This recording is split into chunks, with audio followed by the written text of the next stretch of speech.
Hello and welcome back to my kitchen. I'm Tasha and I decided I'm going to make pumpkin ice cream. I'm not following a recipe. Hopefully this goes well. I've made ice cream a couple times before because a few weeks ago I bought a ice cream maker attachment for my KitchenAid mixer. So I'm going to be using that, but you can probably use whatever ice cream maker you have. Yeah, I don't know. I'm kind of roughly basing this off of proportions that I've used for previous recipes that I followed.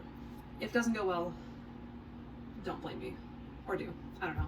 Oh, also this is going to be vegan ice cream because I don't eat animals.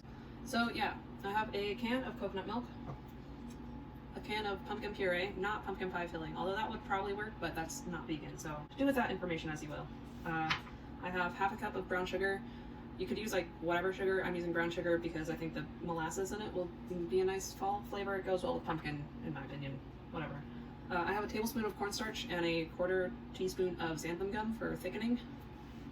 And I have half a tablespoon of pumpkin pie spice, and then like half a teaspoon extra of cinnamon and nutmeg, just like in here.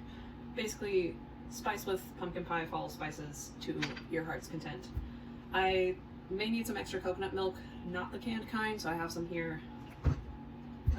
Yeah, you could use another type of milk. I find that coconut milk works well because it has a higher fat content, and so it gives it that nice like creamy ice cream flavor thing. So yeah, so I'm gonna start with a saucepan here and turn the heat to like a medium high-ish. And I'm gonna dump in most of the can of coconut milk, but reserve like, I don't know, a quarter to a third of it, because then I'm gonna grab a fork doodad and mix in the cornstarch and xanthan gum for thickening.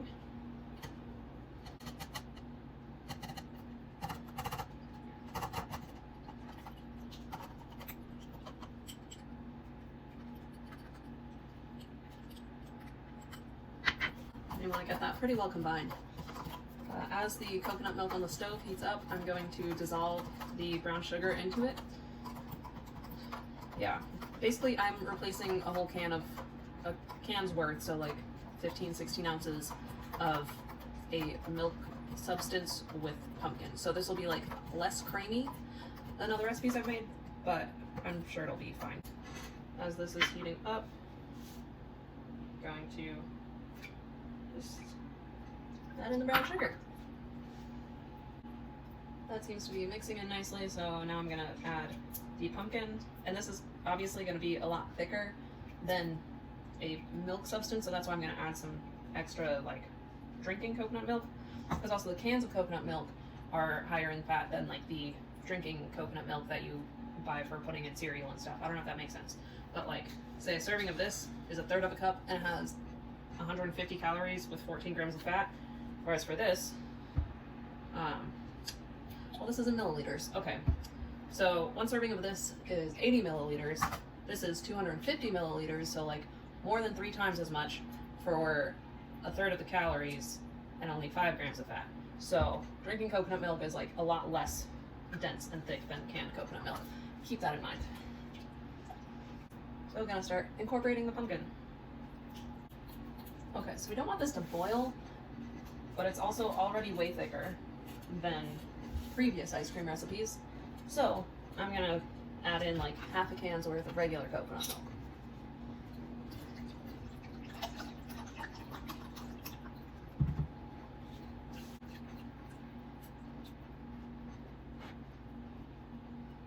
So now it's a lot smoother, still thick because of the pumpkin, but overall pretty good consistency. Keep in mind we haven't even added the actual thickener yet.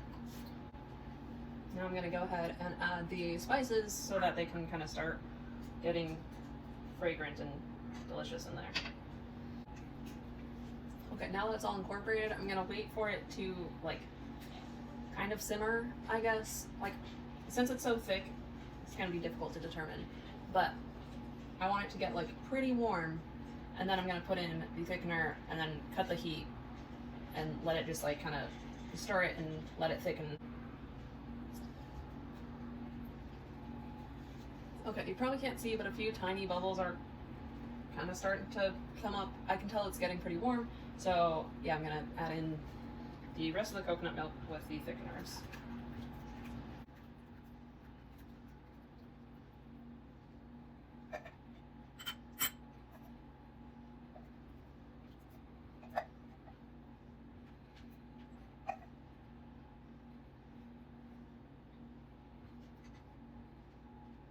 And I'm gonna cut the heat and set a timer for 5 minutes. Okay, so normally I would wait longer for it to thicken up, but it's already thick enough to like coat my spatula, like even if I just like dip down straight in, which is basically the signal that it's ready to go. So I'm gonna take this high-walled, I don't even know what that's called, baking pan. I want to give it some good surface area so that it can cool down, because it needs to be at room temperature or below before we put it in the ice cream maker, otherwise it won't freeze up.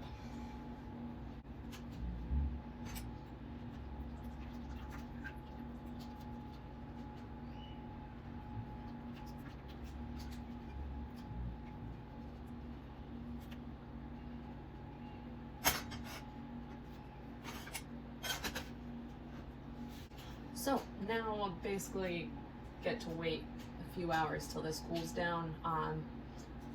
In like half an hour, I'll probably put it in the fridge. Some people recommend putting a layer of plastic wrap over the top so that it doesn't create like a film on top.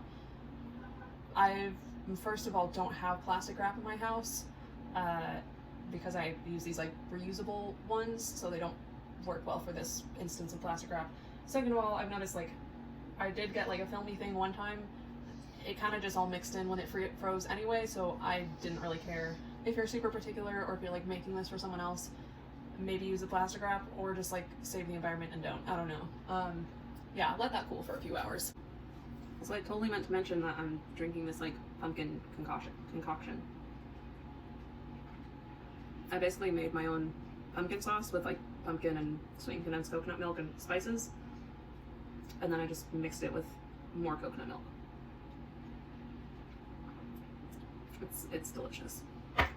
I also am wearing Jack Skellington socks, and I have pumpkin dish towels, so we're really all in on the pumpkin train. It's only been like 2 hours, but this stuff is like chilled and thick and very tasty. So I have my KitchenAid. One thing I probably should have mentioned is if you need to pre-freeze your ice cream maker, do that like the day before. I just keep mine in the freezer all the time, so that regardless what time it is when I decide I want to make ice cream, I can do it. Basically just make sure it's on there and assembled, locked and going, and then just pour it in.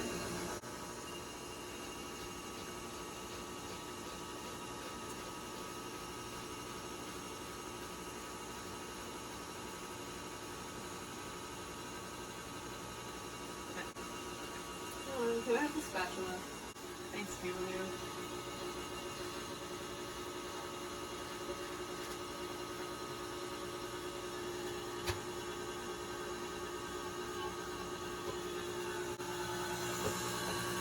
Basically, I'll make sure we got all the good stuff in it.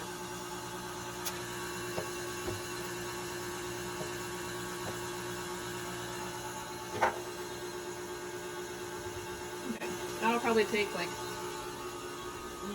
15 to 20 minutes to freeze up. It starts sounding different when it's ready, so that's kind of how I'll know. But yeah, it's cool. When it's done, I'm going to put it in this ice cream container that I got on Amazon, because you get everything on Amazon these days. So I don't know if you can hear the difference, but suddenly it's a lot more guttural and groany than it was, and you can also see that it's thickened up quite a bit, which is fun. It looks like it's probably ready to me. It's basically going to be like a soft serve consistency, and then I put it in the bucket and let it freeze longer. Although you can eat it at this stage, it's just soft. So we're going to try it.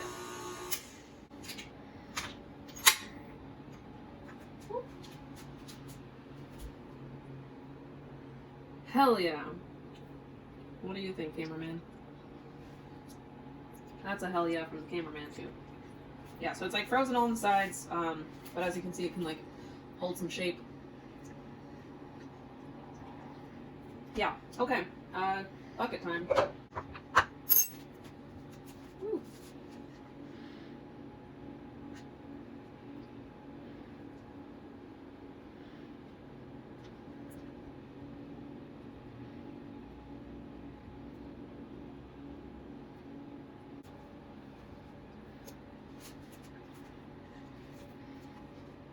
Now getting the stuff off the sides can take a little bit of work, but it's worth it because there's a lot stuck on here. Try to just kind of get under it a bit and just keep scraping it off. Okay, so there's more than will fit in this quart container, so that just means me and cameraman get an immediate snack.